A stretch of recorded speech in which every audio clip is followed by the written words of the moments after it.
तो भाई हनुमान बेनीवाल जातिवाद करते हैं। हनुमान बेनीवाल सिर्फ जाटों के नेता है।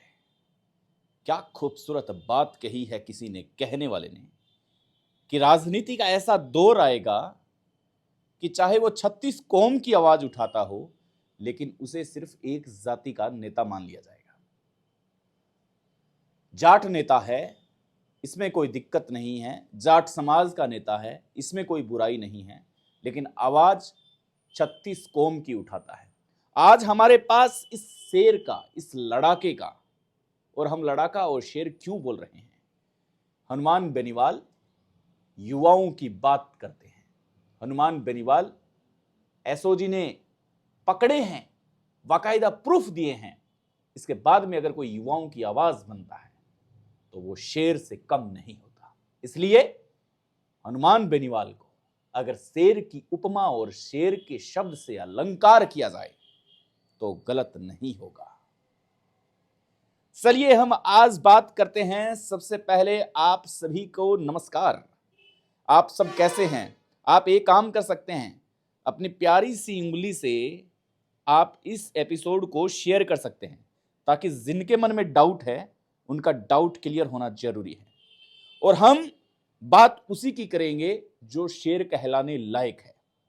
कोई और नेता निकल के आता, चाहे वो कांग्रेस का होता, भाजपा का होता, हम उसे भी शेर की उपाधि देते हैं। चलिए, हनुमान बेनीवाल जातिगत नेता नहीं है, भूमिगत नेता नहीं है, भूमि के ऊपर काम करने वाला नेता है। हमारे पास कुछ आंकड़े हैं, उस आंकड़ों का हम आपके सामने आज जिक्र करेंगे और फिक्र करेंगे युवाओं के भविष्य की। और जहां युवाओं के भविष्य की बात आती है वहां शायद कोई गुंजाइश बचती नहीं है पीछे। मेरे पास में एक कागज का टुकड़ा है, या यूं कहें कि एक कागज का वो पन्ना है जो पन्ना लिखेगा आज ऐसी कहानी, हनुमान बेनीवाल क्या है और क्या नहीं है। किसान आंदोलन के लिए ट्रैक्टर से दिल्ली कूच किया था। आपको याद है, कहा गया था कि काला कानून लेके आए हैं किसानों के लिए।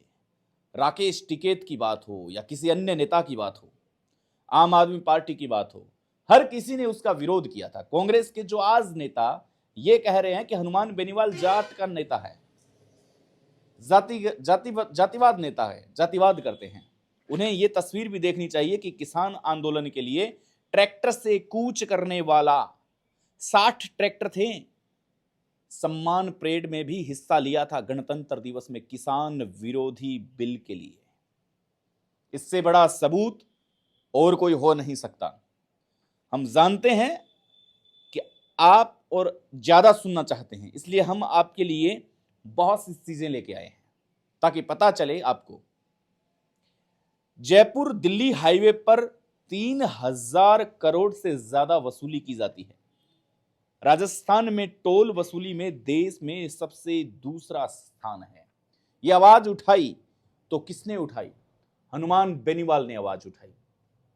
क्या टोल की वसूली है, जो टोल का पैसा है, क्या वो सिर्फ जाट देते हैं? क्या हनुमान बेनीवाल के खींवसर की जनता देती है? क्या हनुमान बेनीवाल के गांव के लोग देते हैं?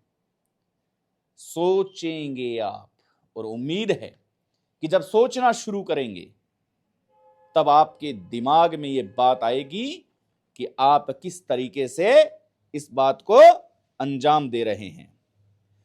हमने पहले भी कहा था कि जब हनुमान बेनीवाल की जब बात आती है तब यह पता लगता है कि आप कितने करीब से उन मुद्दों को देखते हैं, कितने करीब से अपने आप को देखते हैं। क्या दिल्ली और हाईवे का, जो जयपुर का हाईवे है, क्या वहां पर हनुमान बेनीवाल के रिश्तेदार जाते हैं? क्या वहां पर हनुमान बेनीवाल के गांव वाले लोग जाते हैं? सोचने वाली बात है। क्या सिर्फ जाट राजनीति करने वाले लोग जाते हैं? 36 कौम के लोग निकलते हैं, और इसलिए हनुमान बेनीवाल ने इस आवाज को संसद में रखा, इस आवाज को विधानसभा में गूंजने दिया, बार बार आंदोलन करके यह जताने की कोशिश की और यह बताने की कोशिश की कि वसूली की जा रही है। इसके बाद में जोधपुर का वो कांड याद आता है जिसके अंदर काफी ऐसी चीजें हुई थी, जिसके अंदर करीबन 60 लोग झुलस गए थे।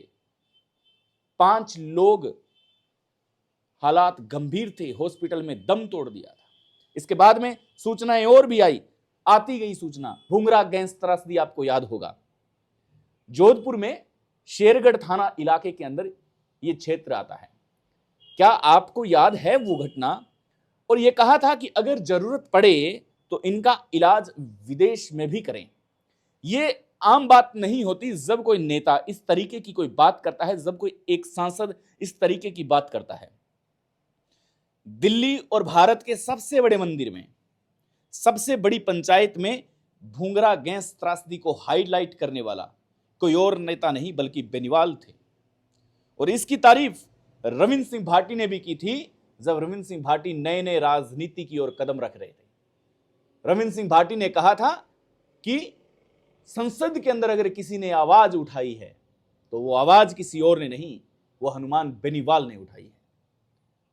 भूंगरा गैंग त्रासदी को अगर कोई आम ले रहा है तो सबसे पहले उसे अपने गिरेबान में झांकना चाहिए कि उन परिवारों के साथ क्या हुआ, मृतक परिवारों के साथ क्या हुआ, झुलसे हुए उन लोगों के साथ क्या हुआ। समय बीतता गया लेकिन क्या उनके जख्म भरे हैं? किसी ने देखा, सुना, किसी ने सूद ली?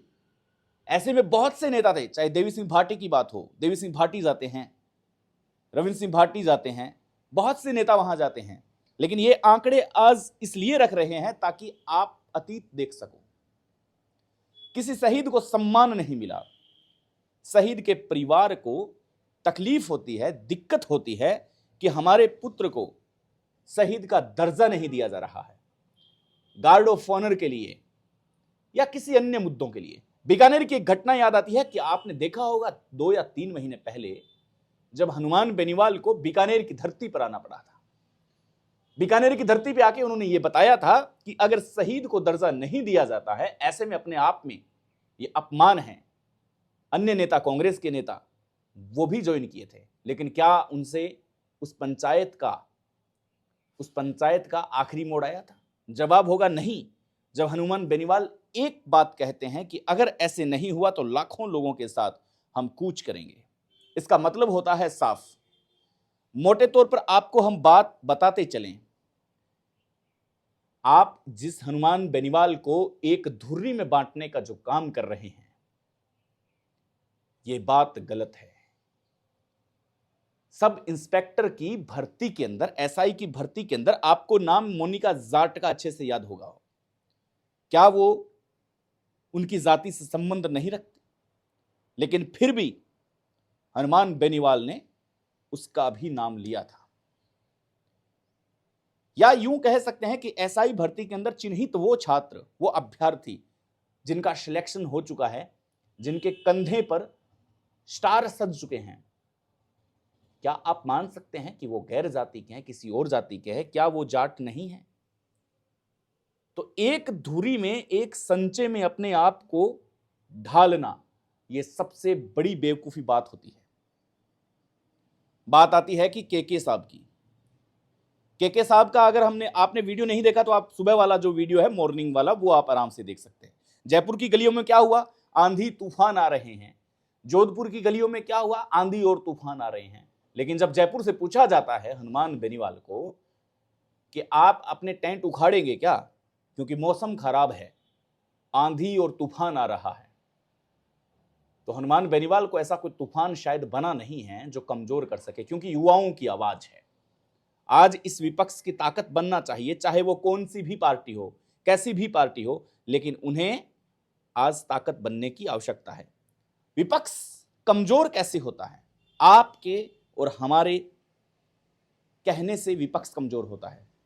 एक देश को सशक्त, मजबूत करने के लिए जितना सत्ता पक्ष का मजबूत होना है, उतना ही विपक्ष का मजबूत होना है। हम अंतिम क्षणों में आपसे सिर्फ यह कहना चाहते हैं कि यह कागज का वो टुकड़ा था जिसके अंदर हनुमान बेनीवाल के वो काम आपको बताए जो काम चर्चा का विषय बना रहा, देश में सुर्खियां बटोरने के लिए। ऐसे अन्य काम हैं। अगर हम इन सफेद पेज को, पन्नों को इकट्ठा करना चाहें तो एक बहुत बड़ी फाइल बन सकती है, यह प्रूफ करने के लिए कि हनुमान बेनीवाल ने कभी किसी की जाति नहीं देखी। हनुमान बेनीवाल 36 कौम का नेता है, लड़ाका है, शेर ए राजस्थान है। इसमें कोई शक नहीं है। नमस्कार, आभार, धन्यवाद, जय हिंद।